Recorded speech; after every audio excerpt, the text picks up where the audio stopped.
Os traumas de infância, eles podem conversar com você todos os dias da sua existência. Sabia disso? Não ficaram lá atrás no passado, né, ou na infância. Eles podem estar mais presentes do que você possa imaginar. Bom, os traumas são aqueles acontecimentos que machucam, né, que doem e se fazem presentes até os dias de hoje, mas nem sempre são conscientes. Ou seja, tudo que passamos na infância se manifesta na vida adulta, nas nossas escolhas, no nosso corpo, nas nossas relações, em fobias, medos, pânicos, doenças, etc. Como eu sempre falo nas lives, a vida adulta é a fatura do cartão de crédito que chegou para a gente pagar. Ficar rasgando o boleto, achando que isso vai quitar a dívida, pelo contrário, faz aumentar os juros cada vez mais. Ou seja, quanto mais tempo você vai empurrando essas questões ali para debaixo do tapete, mais fortes os sintomas vão se tornando. Tá? Então, é importante você olhar para essas questões, porque a vida vai trazer para você resolver isso, você querendo ou não. Bom, o que acontece na infância nos marca de forma profunda, porque o período infantil é uma parte pessoal muito importante e que garante o início daquilo que você chama de vida.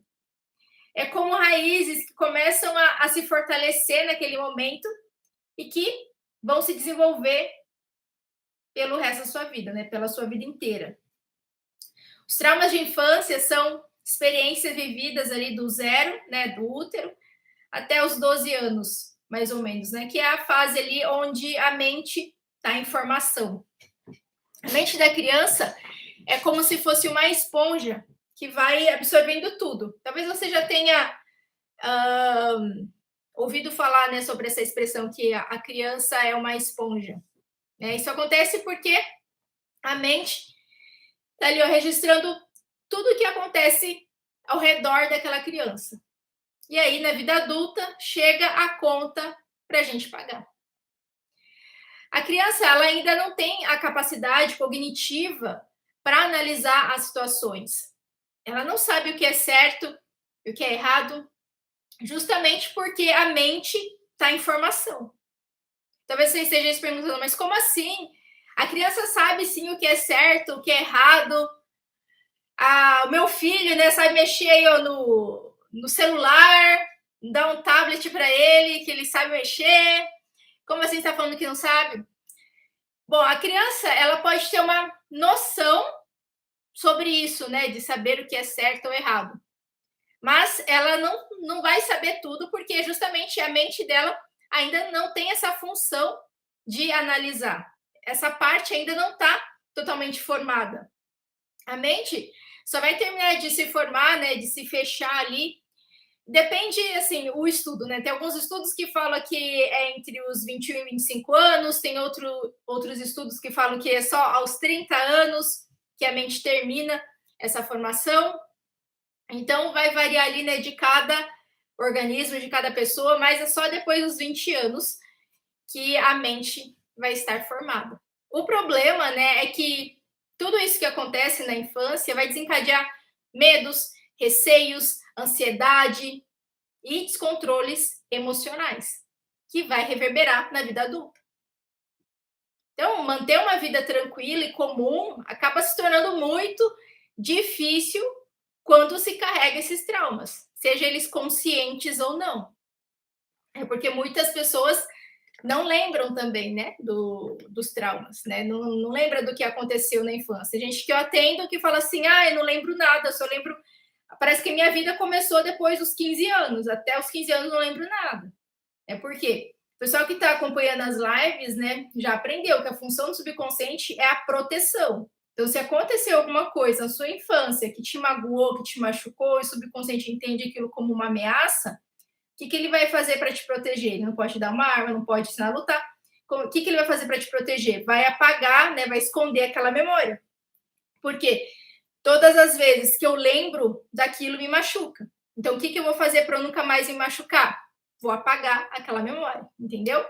Por isso que a gente tem que olhar, né, essas questões para conseguir tratar o problema, o sintoma de uma forma definitiva. É só você lembrar assim, ah, Dani, mas eu sofri muito, né? Tem que ficar revirando isso mesmo. É só você lembrar assim, né? O antídoto, né? Ele é feito do veneno, não é mesmo? A vacina é feita do próprio vírus. Então, onde está a resolução definitiva do seu problema de sobrepeso? No passado. Entende? Não só de sobrepeso, mas depressão, transtorno de ansiedade, né? Todos os sintomas. O que você tem hoje, né? Seja uma dor, algum problema emocional, é o resultado da sua história de vida. O que você passou lá atrás reflete hoje na vida adulta. Tudo isso, talvez você esteja se perguntando, nossa, mas o meu irmão ou a minha irmã passou pela mesma coisa que eu. E não tem, né, é magrinho ou é magrinha, não tem sobrepeso, ou não tem depressão, ou não tem transtorno de ansiedade, enfim.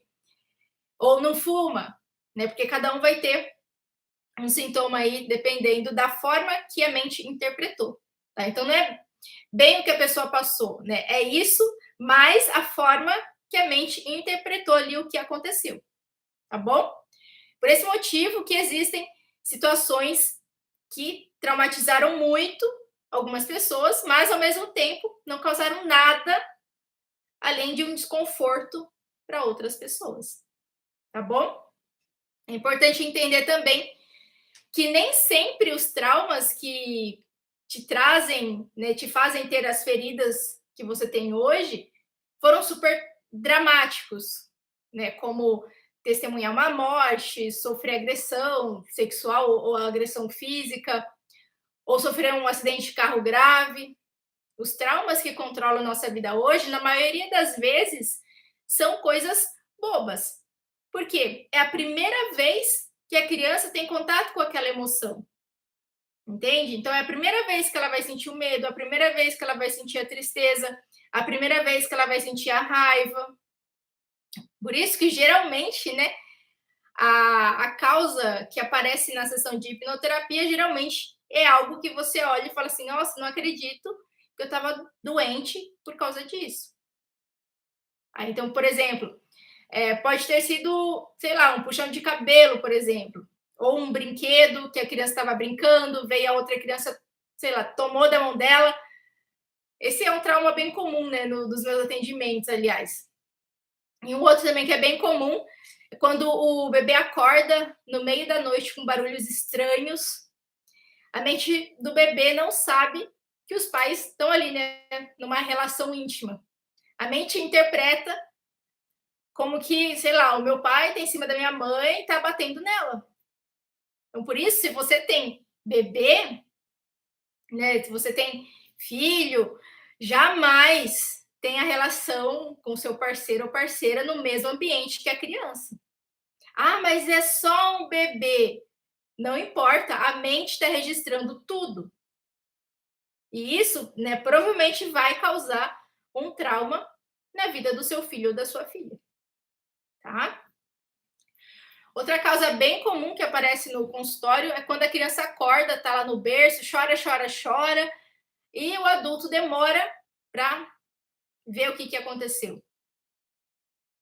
Outras causas também que podem ser um animal de estimação que morreu, ou então a perda de emprego de um dos pais, né, do pai ou da mãe, ou dos dois, enfim, a briga dos pais perto da criança, um divórcio, a mudança de cidade, de escola, onde a criança se afastou dos amiguinhos.